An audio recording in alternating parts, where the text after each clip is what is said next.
नमस्कार मित्रों, मैं अशोक कुमार आप सभी का आपके अपने चैनल पर स्वागत करता हूं। दोस्तों, आज के इस वीडियो के अंतर्गत अपन बात करेंगे मांग की कीमत लोच के निर्धारक तत्व अर्थात उन सभी फैक्टर्स पर बात की जाएगी जिनके कारण मांग की कीमत लोच प्रभावित होती है। चलते हैं दोस्तों आज के इस टॉपिक पर। इसके अंतर्गत उन सभी तत्वों के बारे में जानेंगे जिसके कारण एक वस्तु की मांग लोचदार अर्थात इलास्टिक अथवा बेलोचदार इन इलास्टिक होती है। दोस्तों, लोचदार तथा बेलोचदार के बारे में पिछले वीडियो के अंतर्गत हमने चर्चा की, जिसमें हमने मांग की कीमत लोच की 5 श्रेणियों पर बात की थी। यहाँ हम लोचदार और बेलोचदार के अर्थों को जानना बेहद आवश्यक है, क्योंकि जितने भी निर्धारक हैं वो सभी के सभी इन दोनों ही बिंदुओं पर आधारित होंगे। लोचदार का अगर हम सामान्य शब्दों में बात करें कि कीमत में परिवर्तन के फलस्वरूप मांग मात्रा भी प्रभावित होती है, अर्थात मांग मात्रा में अधिक परिवर्तन होता है।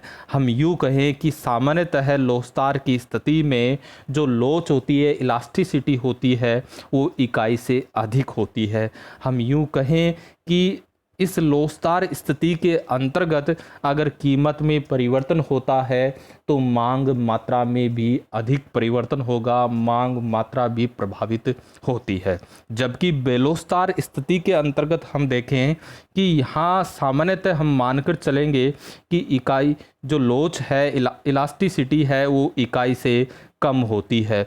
हम यूँ कहें कि कीमत में परिवर्तन के फलस्वरूप मांग मात्रा में या तो परिवर्तन नहीं होगा या होगा तो बहुत कम परिवर्तन होगा। अर्थात बेलोचदार स्थिति के अंतर्गत कीमत में किसी प्रकार का परिवर्तन होने पर, अर्थात या तो वृद्धि हो या कमी हो, फलस्वरूप मांग मात्रा कम प्रभावित होती है। चलते हैं इन तमाम बिंदुओं पर जिनके अंतर्गत अर्थशास्त्र विषय से संबंधित प्रतियोगिता परीक्षाओं में अक्सर प्रश्न पूछे जाते हैं। प्रथम बिंदु पर हम नज़र डालते हैं स्थानापन्न की संख्या तथा प्रकृति। यानी हम यहाँ देखेंगे कि कोई वस्तु है, उसके सब्स्टिट्यूट्स पर बात की जाएगी। अगर कोई वस्तु जिसके निकट स्थानापन्न उपलब्ध हैं तो उसकी जो लोच है वो होगी लोचदार, इलास्टिक होगी। ठीक इसके विपरीत हम बात करें कोई वस्तु जिसके स्थानापन्न उपलब्ध नहीं है तो वहाँ हम क्या कहेंगे, बेलोचदार है, इन इलास्टिक। अर्थात यहाँ हम देखें, जैसे एक उदाहरण लें, हम इसके अंतर्गत ठंडे पेय पदार्थ की जैसे पेप्सी की बात करें तो पेप्सी के और भी कई ब्रांड है, कई स्थानापन्न है।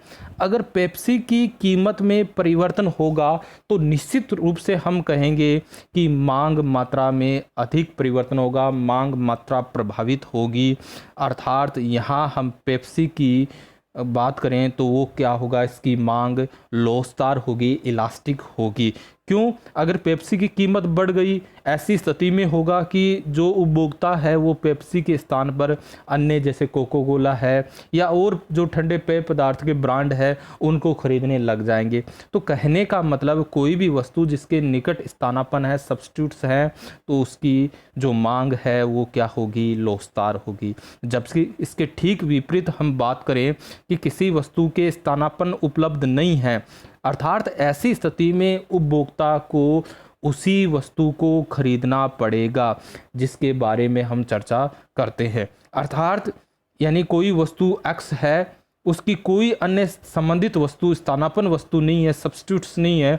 ऐसी स्थिति में X की कीमत में वृद्धि होने की स्थिति में भी उपभोक्ता इसी वस्तु को खरीदेगा, अर्थात इसकी मांग मात्रा प्रभावित नहीं होगी, और होगी तो भी बहुत कम प्रभावित होगी। अर्थात हम कहेंगे कि ये बेलोचदार, इन इलास्टिक की स्थिति है। तो दोस्तों, यहाँ से आपसे प्रश्न बन सकता है, इसलिए इस प्रथम बिंदु को आपको जानना आवश्यक है। दूसरे बिंदु पर चलते हैं, वहाँ उपभोक्ता के बजट में वस्तु के महत्व को जानते हैं, इम्पोर्टेंस को जानते हैं। अगर कोई वस्तु है उस पर आय का जितना अधिक भाग व्यय होगा, यानी कोई भी उपभोक्ता है वो अपनी आय का जितना अधिक भाग किसी एक वस्तु पर करेगा तो उसकी मूल्य लोच है, प्राइस इलास्टिसिटी है, वो उतनी ही अधिक होगी। एग्जाम्पल के रूप में हम देखें, कोई उपभोक्ता है वो कपड़े पर अपना अधिक व्यय करेगा तो निश्चित रूप से हम कहेंगे कि कपड़े की कीमत में परिवर्तन होने की फलस्वरूप मांग मात्रा कपड़े की है वो प्रभावित होगी और अधिक प्रभावित होगी।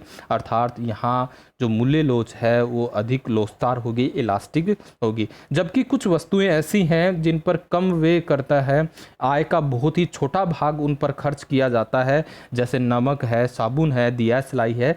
तो ऐसी स्थिति में मान लें कि नमक पर बहुत ही कम भाग हिस्सा खर्च किया जाता है, तो नमक की कीमत में परिवर्तन होने पर, या हम यूँ कहें कि नमक की कीमत बढ़ गई, तो ऐसी स्थिति में नमक की मांग मात्रा प्रभावित नहीं होगी। तो ये दूसरा बिंदु है।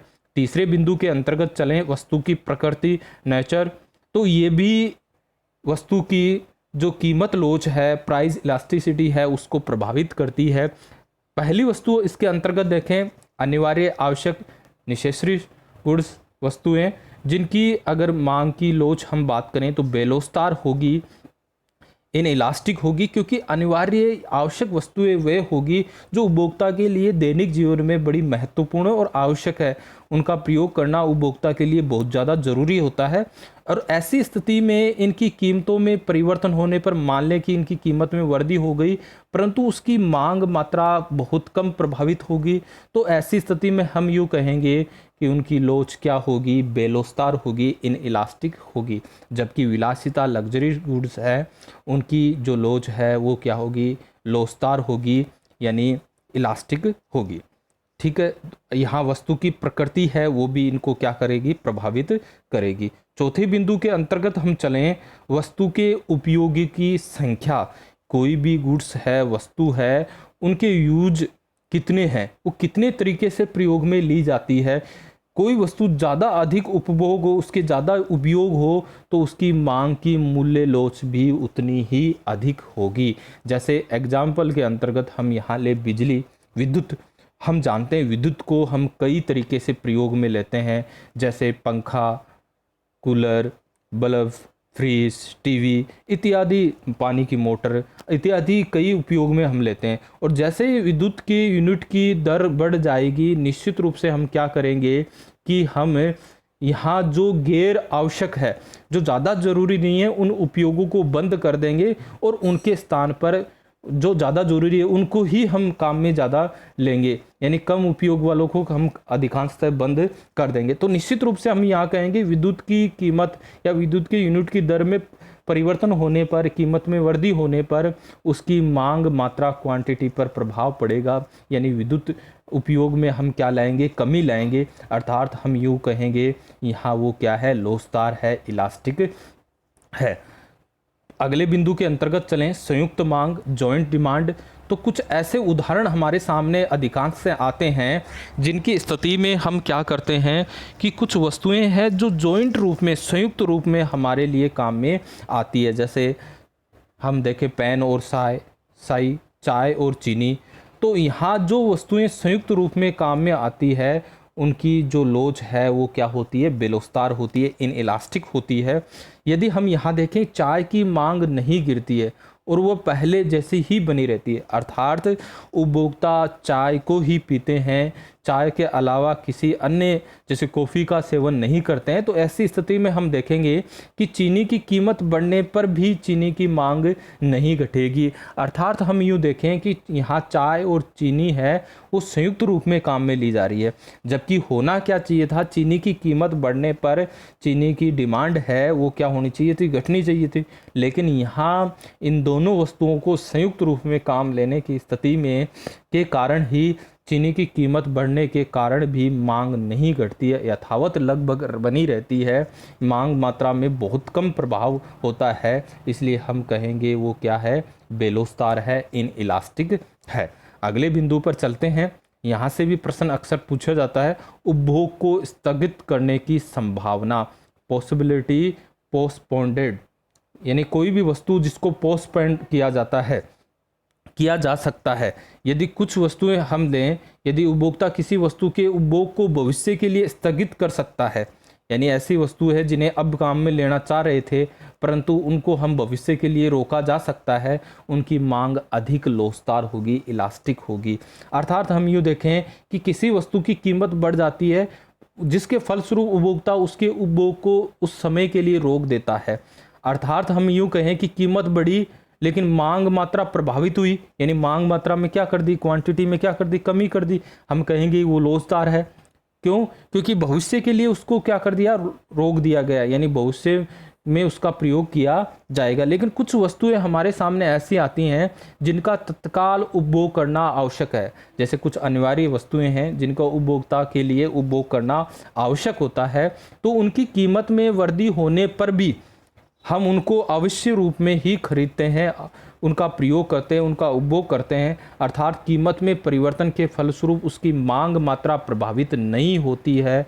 अर्थात हम यूँ कहेंगे क्या है, बेलोचदार है, इन इलास्टिक है। तो कहने का मतलब हमें इन तमाम बिंदुओं के अंतर्गत हमने देखा कि दो शब्दों को हमको पकड़ के रखना है, एक है लोचदार और एक है बेलोचदार। लोचदार स्थिति के अंतर्गत देखेंगे कि मांग मात्रा में परिवर्तन होगा, प्रभावित होगी, जबकि बेलोचदार में मांग मात्रा में परिवर्तन या तो होता नहीं या फिर बहुत कम परिवर्तन होगा। फिर हम देखें अगले बिंदु के अंतर्गत चलें, मनुष्य के स्वभाव तथा आदतों का प्रभाव, हैबिट्स। कुछ वस्तुएं ऐसी होती हैं जो मनुष्य के स्वभाव में उसकी आदत के अंतर्गत आ जाती हैं, जैसे विशेष ब्रांड की चाय हो, विशेष ब्रांड की साबुन हो, जिनका उपभोक्ता प्रयोग करता ही है, उनके आदत में बन जाती है, उनकी कीमत में वृद्धि होने की स्थिति में भी उनका प्रयोग करता है। अर्थात इनकी जो मांग मात्रा है, डिमांड है, उस पर बहुत कम प्रभाव पड़ता है कीमत में वृद्धि या कमी होने की स्थिति में। तो हम यहाँ कहेंगे जो लोच है वो इन इलास्टिक है, बेलोचदार है, क्योंकि इनकी जो मांग मात्रा है, क्वांटिटी है, वो बहुत कम प्रभावित होती है। इसी प्रकार रीति रिवाज है, हमारे भारतीय संस्कृति में अनेक प्रकार के त्यौहार, शादी विवाह आते हैं, तो इनके अंतर्गत जो वस्तुएं हैं उनकी जो मांग है वो बेलोचदार, इन इलास्टिक ही होती है। जैसे एक छोटा सा उदाहरण हम यहाँ लें कि शादी विवाह के सीज़न में जब दूल्हा है वो अधिकांश हम देखते हैं कि घोड़ी का प्रयोग करता है, और घोड़ी वाला उस समय उसकी जो रेंज है, उसकी कीमत है, उसको बढ़ा देता है, परंतु फिर भी हम उसको खरीदते हैं। इस प्रकार ऐसे तमाम कई ऐसे उदाहरण हम ले सकते हैं जो रीति रिवाज के कारण हमें उनको प्रयोग में लेना पड़ता है। उनकी मांग क्या रहेगी, बेलोचदार रहेगी, इन इलास्टिक रहेगी। इसी प्रकार अगले बिंदु के अंतर्गत हम चलें, समय, टाइम, ये भी प्रभावित करता है लोच को, इलास्टिसिटी को। हम ये देखें किसी वस्तु की कीमत में वृद्धि या कमी होने पर उसकी मांग पर तत्काल ही प्रभाव नहीं पड़ता है, उसमें कुछ समय लगता है। अर्थात साधारण रूप में हम कहें कि समय जितना कम होगा वस्तु की मांग कम लोचदार होगी, इन इलास्टिक होगी। कहने का मतलब कोई वस्तु है, जैसे कोई वस्तु एक्स है, उसकी अचानक कीमत में वृद्धि हो जाती है, लेकिन फिर भी उपभोक्ता उसकी कुछ तो उसके तुरंत बाद उसका उपभोग बंद करते हैं, लेकिन अधिकांश से हम देखते हैं कि उस वस्तु की तुरंत मांग मात्रा प्रभावित नहीं होती है। उनके ग्राहक है, उपभोक्ता है, वो बने रहते हैं, क्योंकि जल्दी से अल्पकाल में ही तुरंत इस वस्तु के स्थानापन्न उपभोक्ता ढूंढ नहीं पाता है, उसकी खोज नहीं कर पाता है, या कुछ उपभोक्ता के लिए वही वस्तु आदत में बनी रहती है, धीरे धीरे समय लगता है, या अधिकांश उपभोक्ता उसके स्थानापन्न, उसके सब्स्टिट्यूट्स को ढूंढने में वक्त लगता है। इसलिए अल्पकाल के अंतर्गत हम देखेंगे कि मांग की जो लोच है वो कम लोचदार होगी, इन इलास्टिक होगी, लेकिन धीरे धीरे समय जैसे जैसे बढ़ता जाएगा वो अधिक लोचदार होगी। अर्थात कीमत में वृद्धि के फलस्वरूप उसकी मांग मात्रा पर, क्वांटिटी पर अधिक प्रभाव पड़ेगा। तो इस प्रकार हमने ये तमाम बिंदु देखे जिनके आधार पर मांग की कीमत लोच प्रभावित होती है। और दोस्तों यहाँ हमें दो शब्द जो लोचदार है और बेलोचदार है उनके सीधे अर्थ को जानना बेहद आवश्यक है। जिनमें हमने देखा लोचदार अर्थात मांग मात्रा प्रभावित होती है, परिवर्तन होता है, जबकि बेलोचदार में बहुत कम परिवर्तन होता है। इन अर्थों को अगर हम पकड़ कर रखेंगे तो इनसे संबंधित कई और भी इस प्रकार के एग्जाम्पल हो सकते हैं, निर्धारक हो सकते हैं या प्रभावित करने वाले तत्व हो सकते हैं जिनके कारण मांग की कीमत लोच है, प्राइस इलास्टिसिटी है, प्रभावित होती है। उनको हम सही प्रकार से परिभाषित कर पाएंगे। दोस्तों आज के लिए बस इतना ही। इन बिंदुओं को, इस वीडियो को एक दो बार देखिए, बिल्कुल आपको समझ में आएगा। नए वीडियो में नए टॉपिक के साथ आज के लिए बस इतना ही। धन्यवाद।